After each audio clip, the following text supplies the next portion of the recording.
Jesus e a mulher surpreendida em adultério. Ela foi flagrada no ato, cercada por acusadores prontos para apedrejá-la. No entanto, uma inesperada manifestação de compaixão transformou toda a situação. Antes de Jesus encontrar a mulher envolvida em adultério, ele estava presente em Jerusalém durante a celebração dos tabernáculos. Nesse período, essa festividade carregava um significado espiritual profundo e, consequentemente, abrangia uma semana de festejos que ocorriam no outono, geralmente em setembro ou outubro. Isso marcava o fim da colheita agrícola. No Evangelho de João, é registrado que Jesus inicialmente não compareceu abertamente à celebração, pois os líderes religiosos estavam buscando eliminar sua presença. Contudo, em um certo ponto durante a festa, ele se dirigiu discretamente a Jerusalém, passando despercebido. Nesse período, Jesus se envolveu em ensinamentos e debates com os habitantes locais. O capítulo 7 de João, versículos 14 a 24, nos relatam que ele estava ensinando em um local especial, conhecido como o Templo. Durante esses diálogos, as pessoas ficaram maravilhadas com sua profunda sabedoria e compreensão das Escrituras. No meio da multidão, líderes religiosos surgiram, arrastando consigo uma mulher. Ela havia sido surpreendida em pleno ato de adultério, um delito que, de acordo com a lei de Moisés, era punível com apedrejamento. Os líderes da comunidade religiosa apresentaram a mulher a Jesus envolto em um manto de vergonha e humilhação. Para ser transparente, vale notar que um homem também estava envolvido no mesmo ato de adultério. No entanto, curiosamente, ele não foi levado à presença de Jesus para ser julgado. Será que isso poderia ser mera coincidência?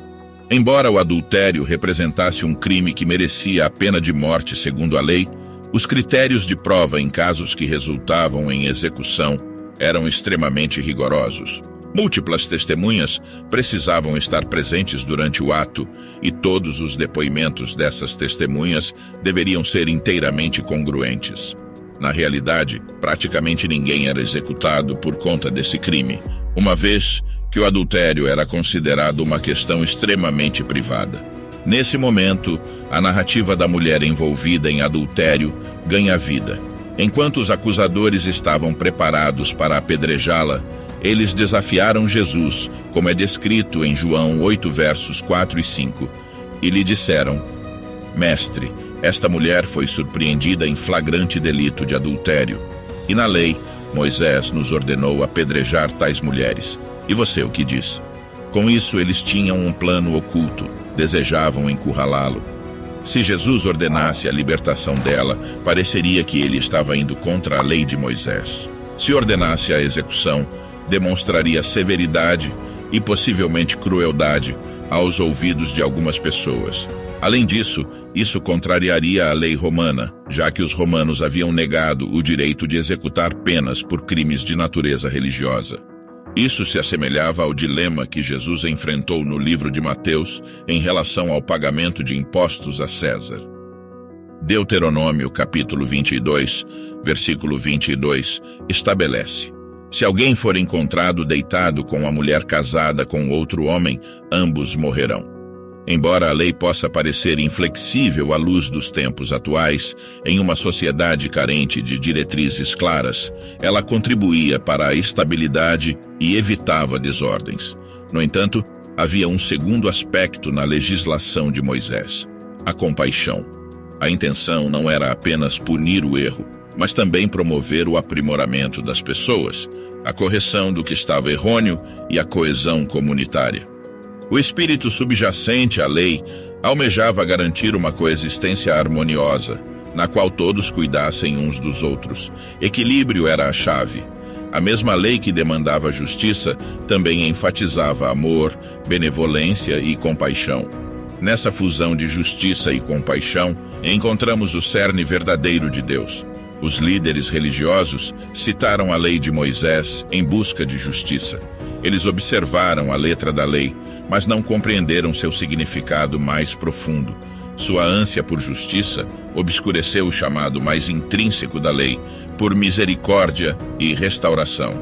E no auge dessa situação tensa, Jesus realizou um ato verdadeiramente notável.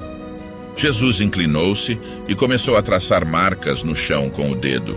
Jesus optou por ignorar os acusadores como se suas palavras nunca tivessem sido proferidas. A mulher estava sendo usada como instrumento pelos líderes religiosos que já eram moralmente debilitados. Eles a apresentaram diante de Jesus como uma pecadora, visando usá-la para prejudicar Jesus, mas convenientemente negligenciaram sua própria falta de justiça no assunto. Estava claro que a verdadeira retidão não era sua preocupação. Eles alegaram que haviam flagrado a mulher em pleno adultério.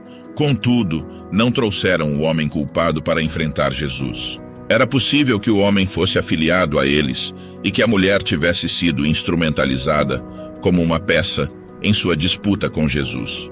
Foi então que lemos sobre a inclinação de Jesus. A resposta de Jesus foi reflexiva e cuidadosa. Em vez de responder verbalmente de imediato, ele se abaixou e, usando o dedo, escreveu algo no chão, possivelmente na terra sob seus pés. Jesus não manifestou prontamente raiva ou indignação em relação à situação. Ele não gritou com a mulher ou com aqueles que a haviam trazido até ele. Jesus fez uma pausa e se inclinou. O conteúdo do que Jesus escreveu tem sido objeto de debate entre instrutores, pregadores e comentaristas por séculos. Algumas acreditam que Jesus apenas rabiscou algo superficial. O verbo traduzido como escrever também pode significar desenhar. Alguns acreditam que ele estava adiando a resposta. Outros supõem que Jesus escreveu o trecho da lei que condenava a mulher adúltera. Há quem creia que Jesus reproduziu um versículo semelhante a Êxodo, capítulo 23, versículo 1. Não te porás de acordo com o ímpio para seres testemunha falsa. Outros imaginam que ele registrou os nomes dos acusadores. Algumas opiniões afirmam que Jesus inscreveu os pecados cometidos pelos acusadores. E ainda há quem defenda a ideia de que ele abordou ambas as possibilidades. Muitos acreditam que Jesus seguiu o procedimento do tribunal romano de escrever a sentença antes de pronunciá-la. A palavra grega comum para escrever é grafine. Entretanto, neste caso, a palavra empregada é katagrafine, que pode implicar registrar um testemunho contra alguém. Se essa for a interpretação correta, é plausível que o conteúdo do que Jesus escreveu estivesse ligado aos pecados dos acusadores. No entanto, não existe maneira absoluta de determinar o que ele escreveu. Apesar de muitas pessoas pensarem que sabem, a realidade é que a Bíblia não oferece essa informação. Enquanto Jesus se abaixava para escrever, parecia agir como se as alegações contra a mulher nem sequer tivessem chegado aos seus ouvidos. Talvez Jesus tenha optado por ignorá-los em desaprovação pelo ato injusto que estavam cometendo. É possível que ele tenha desviado a atenção deles para proteger a mulher. Posteriormente, ele se ergueu e proferiu palavras memoráveis. Aquele de vocês que estiver sem pecado, seja o primeiro a atirar a pedra. Jesus não estava pronunciando um veredicto sobre a mulher, mas sim sobre os acusadores. Ele não expressou proibição quanto à punição. Ele apenas instou que a justiça fosse aplicada de forma justa e íntegra. Com isso, Jesus confrontava uma questão recorrente, o impulso de censurar as fraquezas alheias enquanto se negligenciam as próprias falhas. O rei Davi também demonstrou isso quando o profeta Natã contou-lhe a parábola do homem que roubou e matou o cordeiro de estimação de outro homem. Se escolhemos examinar os pecados dos outros, devemos estar cientes de nossas próprias falhas. Assim, um lugar para abordar e confrontar os pecados alheios dentro da comunidade de fé. Porém, essa ação deve sempre ser realizada com um coração que reconhece a própria condição de pecador perdoado. A repreensão ao pecado deve ser conduzida mais com lágrimas e humildade do que com raiva e julgamento, caso se deseje fazer corretamente. Novamente, Jesus se abaixou e escreveu no chão. Jesus estava fazendo o possível para aliviar a tensão e a agitação da situação. Provavelmente, ele agia em prol da dignidade e segurança da mulher, evitando confrontar os homens acusadores de maneira intimidadora. Jesus trabalhou para reduzir a tensão, não para aumentá-la. Ele não tentou alterar os acusadores por meio de ameaças. Em consideração à humilhação da mulher, ele não a confrontou de maneira intimidadora, mas fez tudo em seu poder para aliviá-la. Embora o sentimento de vergonha possa, às vezes, ser construtivo, Deus nunca desejou que isso se tornasse um estado permanente. Naquele instante, a ira da multidão evoluiu para introspecção. Um, a começar pelos mais velhos, eles largaram suas pedras e se retiraram. Ao confrontarem suas próprias falhas, eles foram inibidos de julgar. Foram convencidos pelas palavras de Jesus. Parece que não foi o que Jesus escreveu que influenciou essa mudança, mas, mais do que qualquer coisa, foi o que ele disse que abalou suas consciências. O fato de que esses homens ainda estavam sensíveis revelava muito sobre eles. Eles não eram insensíveis. Agora viam suas próprias transgressões com mais clareza do que as da mulher. Eles saíram em grupo. Um, continuaram se retirando. A mulher permaneceu sozinha com Jesus, aguardando o veredito. Contudo, ao invés de ser condenada, ela foi recebida com benevolência e perdão. Com olhos cheios de compaixão, Jesus indagou: Mulher, onde estão eles? Ninguém te condenou? Após sua resposta negativa, Jesus proferiu palavras que transformariam seu destino. Nem eu te condeno. Vai e não peques mais. Naquele momento singular, a mulher experimentou um amor e aceitação que jamais conhecera. Ela não somente foi perdoada, mas também lhe foi oferecida a oportunidade de recomeçar.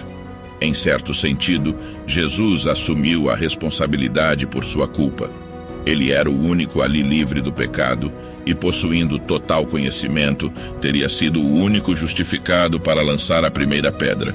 No entanto, ele escolheu não fazê-lo. A mulher encontrou refúgio na conexão com Jesus. Enquanto os outros se familiarizavam com a emoção de julgar, Jesus conhecia a emoção de perdoar. Ele a dispensou com um pedido para abandonar o pecado. Ele a enviou embora sem condená-la, ao mesmo tempo em que não aprovava seu erro. Nessas palavras poderosas, Jesus realizou diversas ações. Ele reconheceu que as ações da mulher eram pecaminosas, já que a instruiu a cessar seus atos pecaminosos. Através disso, ele lhe proporcionou a esperança de que sua vida pudesse prosseguir livre do pecado. A mulher estava necessitada de esperança, visto que as consequências de seus atos pecaminosos seriam severas. Se já fosse casada ou comprometida, seria excluída da comunidade e provavelmente repudiada por seu marido. A história da mulher adúltera tem relevância em diferentes tempos e lugares.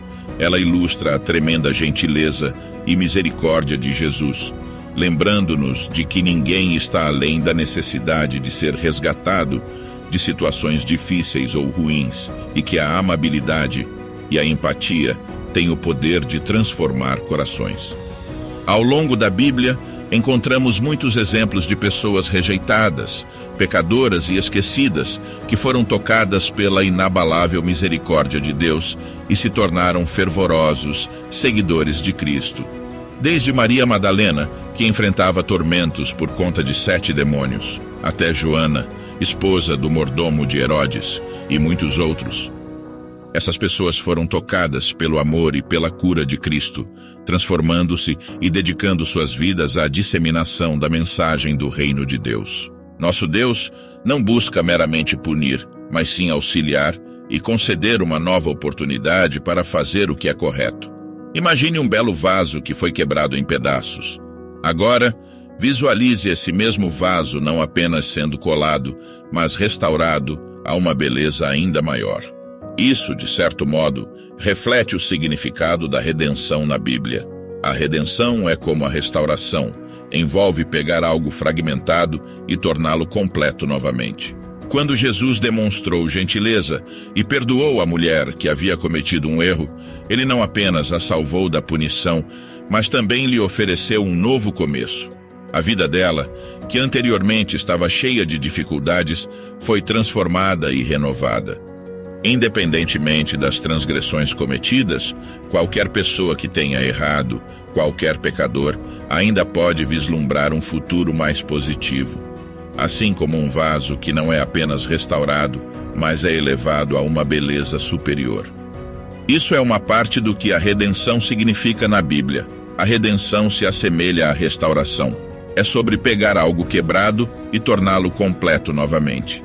Ao demonstrar gentileza e perdoar a mulher que havia cometido um erro, Jesus não somente a libertou da condenação, mas também lhe proporcionou uma nova oportunidade. Sua vida, que antes era marcada por dificuldades, foi aprimorada e renovada. Para aqueles que cometeram erro, há sempre a possibilidade de um futuro mais promissor. Mesmo quando há falhas, a redenção pode transformar essas falhas em algo belo. Embora a justiça seja fundamental, a misericórdia é transformadora.